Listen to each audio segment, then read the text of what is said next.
सदियों पहले की बात है। एक वक्त था जब हमारे पृथ्वी पे किताबों का साम्राज्य था। इंसान और किताबें मिलजुल कर एक दूसरे के साथ हंसते खेलते शांति से रहा करते थे। सब कुछ बहुत अच्छा चल रहा था। मगर फिर एक दिन उस प्लेनेट पर 3 राक्षसों का जन्म हुआ और फिर उन राक्षसों ने अपना साम्राज्य बढ़ाने के लिए और राक्षसों को जन्म दिया। इन राक्षसों की सबसे बड़ी ताकत ये थी कि ये इंसानों की सोचने समझने की शक्ति गुल कर देते थे और अपने वश में कर लेते थे। बस फिर क्या, इन सब को देखकर इंसान पगला गए। किताब को ठुकराकर वो पागलों की तरह इनके पीछे दौड़ पड़े और फिर कुछ ही दिनों में किताब बिल्कुल अकेला पड़ गया। उसकी तरफ किसी ने दोबारा मुड़कर भी नहीं देखा। उसे सब भूल गए। दोस्तों, आज की दुनिया में बहुत सारे लोग किताब पढ़ने को बोरिंग समझते हैं। लोगों को किताब को देखते ही सर घूमने लगता है और टेक्नोलॉजी के इतने एडवांस होने की वजह से उनके पास किताबों से कहीं ज्यादा मजेदार चीजें हैं करने को। लोग किताबों की जगह मूवीज देखना पसंद करते हैं, ऑडियो सुनना पसंद करते हैं या फिर गेम्स खेलना पसंद करते हैं। फॉर एग्जाम्पल, आप सब ने गेम ऑफ थ्रोन्स के सीरीज के बारे में तो सुना ही होगा।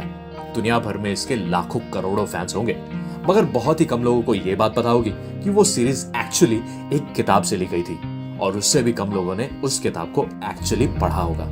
सिर्फ यही नहीं दोस्तों, 2018 के एक यूएस के सर्वे के दौरान ये पता चला कि 24% युवाओं ने पिछले 1 साल में एक भी किताब नहीं पढ़ी थी। मगर जहां एक तरफ ये आंकड़े हैं, वहीं दूसरी तरफ एक और चौंका देने वाला फैक्ट भी है कि जब कुछ सेल्फ मेड बिलियनर्स पर एक 5 साल की स्टडी करी गई तो ये पाया गया कि उनमें से 88% लोग एटलीस्ट कम से कम 30 मिनट अपने दिन में रीडिंग या सेल्फ एजुकेटिंग में बिताते थे। 63% लोग ऑफिस जाने या फिर सफर करते वक्त ऑडियो बुक्स पढ़ना पसंद करते थे। 85% लोग एटलीस्ट 2 सेल्फ इंप्रूवमेंट की किताबें हर महीने पढ़ा करते थे। है ना कमाल की बात? अब ये सुनिए, बिल गेट्स कहते हैं वो हर साल कम से कम 50 किताबें पढ़ते हैं। वॉरेन बफे एक दिन में 600 से 1000 पेजेस पढ़ते हैं। मार्क ज़करबर्ग ने कहा है कि हर 2 हफ्ते में वो एक किताब खत्म करते हैं। ओपरा विनफ्रे अपने सक्सेस का ज्यादातर क्रेडिट अपने किताब पढ़ने की आदत को देती हैं। और इलॉन मस्क ने भी यह कहा है कि उन्होंने रॉकेट बनाने की तकनीक बस किताबें पढ़ के ही सीख ली। अब आप ये सोचेंगे कि आखिर ऐसा क्या फायदा है किताब पढ़ने का? आए तो रुको जरा, सब्र करो। दोस्तों, सक्सेसफुल होने के लिए हर आदमी को एक मेंटर की जरूरत तो होती ही है। एक ऐसा रोल मॉडल जो हमें आगे बढ़ने के लिए इंस्पायर करता हो। और जब हम ऐसे किसी इंसान को देखते हैं तो हम चाहते हैं कि वो हमें भी अपने सक्सेस का राज बताए ताकि हम भी उसकी तरह बन सकें। आसान भाषा में हम उनकी मेंटरशिप चाहते हैं, मगर सामने वाला भी राजी हो तब ना। भाई अपन का मेंटर बन जाओ ना प्लीज। ये पागल है क्या? टाइम नहीं अपन के पास, चल भाग यहाँ से। भाई प्लीज। बोला ना नहीं। भाई प्लीज।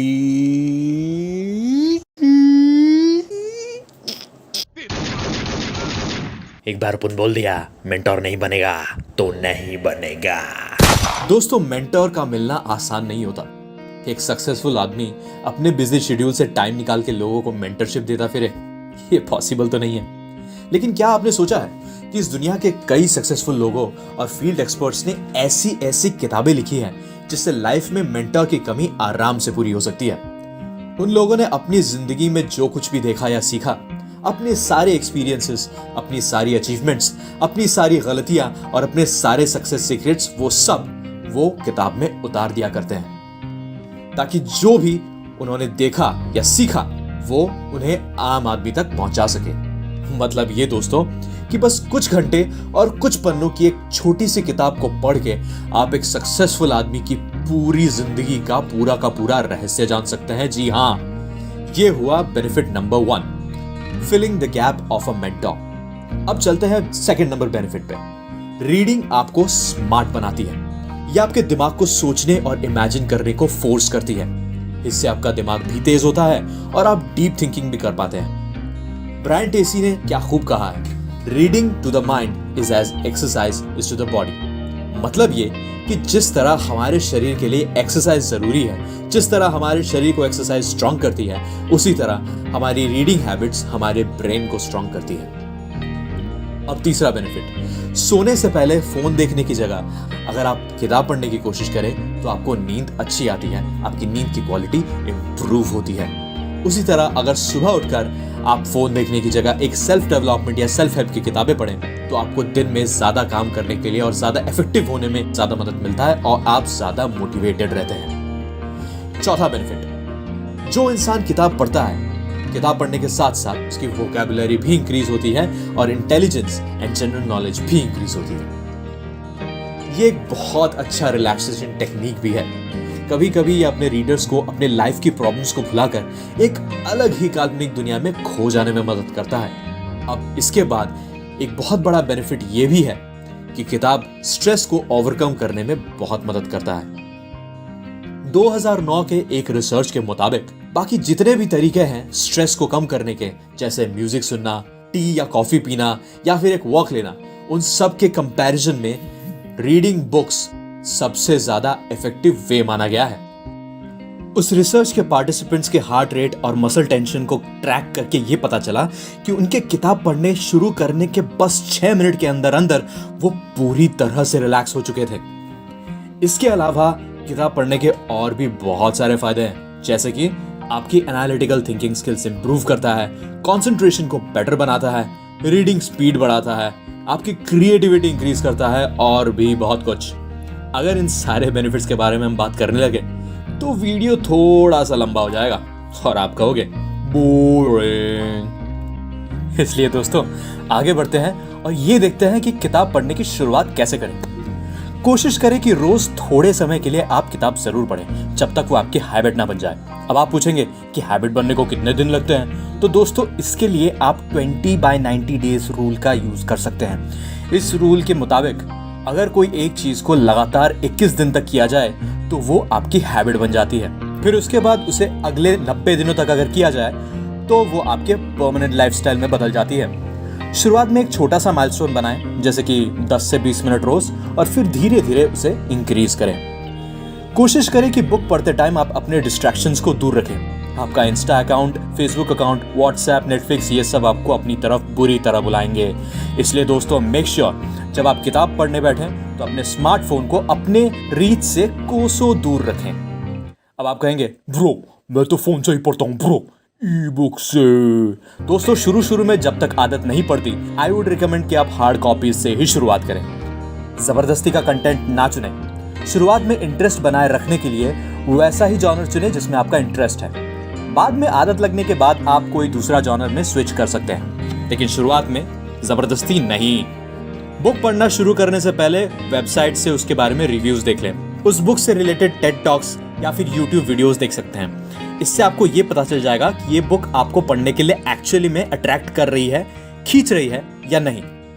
इसके बारे में समरी देखना या फिर ऑथर के बारे में बैकग्राउंड इन्फॉर्मेशन लेना, ये सब आपको किताब के लिए इंटरेस्ट जगाने में ज्यादा मदद करती है। एक किताब पढ़ने की शुरुआत करने के 1-2 घंटे बाद भी अगर वो किताब आपको आगे पढ़ने के लिए इंस्पायर या मोटिवेट नहीं कर रही है तो अपने आप को खींचिए मत। उस किताब को रख दीजिए और कोई दूसरा किताब शुरू कीजिए। याद रखिए, आपको किताब में एंगेज करना ये किताब का काम है। आपको उसमें जबरदस्ती अपने आप को एंगेज रखने की जरूरत नहीं है। अक्सर आपको किताब शुरू करने के 1-2 घंटे में ही पता चल जाएगा कि आपको उसे आगे पढ़ना है या नहीं।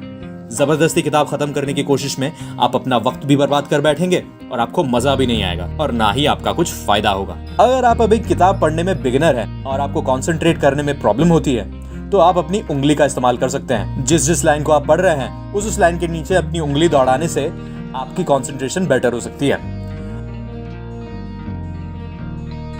अगर आपका शेड्यूल बहुत बिजी है और आपको पूरा का पूरा किताब पढ़ने का वक्त नहीं मिल पाता तो कोशिश करें कि आप किसी दूसरे काम के ट्रांजिशन पीरियड में ही या फिर कम्यूटेशन के टाइम पे या फिर कोई भी छोटा सा फ्री टाइम थोड़े वक्त के लिए ही सही आपको मिलता है, आप उसमें थोड़ा सा किताब देख लिया करें। ऐसे में आप ई बुक्स या ऑडियो बुक्स का यूज कर सकते हैं, क्योंकि हर जगह किताब का ले जाना मुश्किल हो जाता है। और अगर आपके पास इतना भी समय नहीं है कि आप ई बुक्स भी पढ़ सकें तो आप बुक्स की समरी पढ़ सकते हैं। इससे ऑफ कोर्स आपको बुक पढ़ने का एक्सपीरियंस तो नहीं मिलेगा, लेकिन इससे 10 से 15 मिनट के अंदर अंदर आप एक किताब की पूरी समरी जान सकते हैं। यानी कि जो मेन पॉइंट्स है उस किताब में जिसको आपको सीखना चाहिए वो आप आराम से एक किताब की समरी देख के जान सकते हैं। आजकल बहुत सारे साइट्स और बहुत सारे यूट्यूब चैनल्स बुक की समरी के लिए खुल चुके हैं, आप उनका मदद ले सकते हैं। या फिर एक और नया चैनल भी है जो अभी अभी मार्केट में आया है, उसका नाम है बुक इनसाइट्स। प्रमोशन। अब अगर आप अपने दिन में इतने ज्यादा बिजी हैं कि पूरे 24 घंटे में बुक की समरी पढ़ने के लिए भी आपके पास 10 से 15 मिनट का वक्त नहीं है, तो मैं ना एक बाल्टी का आयोजन कर रहा हूँ, सब एक एक करके डूबेंगे। आज के लिए बस इतना ही। आशा है कि ये सब सुन के आपके मन में भी बुक्स पढ़ने की इच्छा जागी होगी। तो दोस्तों इंतजार किस बात का है, आज ही, बल्कि मैं तो कहता हूँ अभी के अभी ये किताब उठाइए और पढ़ना शुरू कीजिए। जल्दी। दोस्तों अगर आपको ये वीडियो पसंद आया तो प्लीज इस वीडियो को लाइक और शेयर जरूर करें और कमेंट करके ये जरूर बताएं कि आपकी फेवरेट किताब कौन सी है। और अगर आप इस चैनल में नए हैं तो क्या कर रहे हो भाई, सब्सक्राइब करो यार। गुड बाय दोस्तों, हैप्पी रीडिंग, पढ़ते रहिए, आगे बढ़ते रहिए। जय Hind. na na na na na na na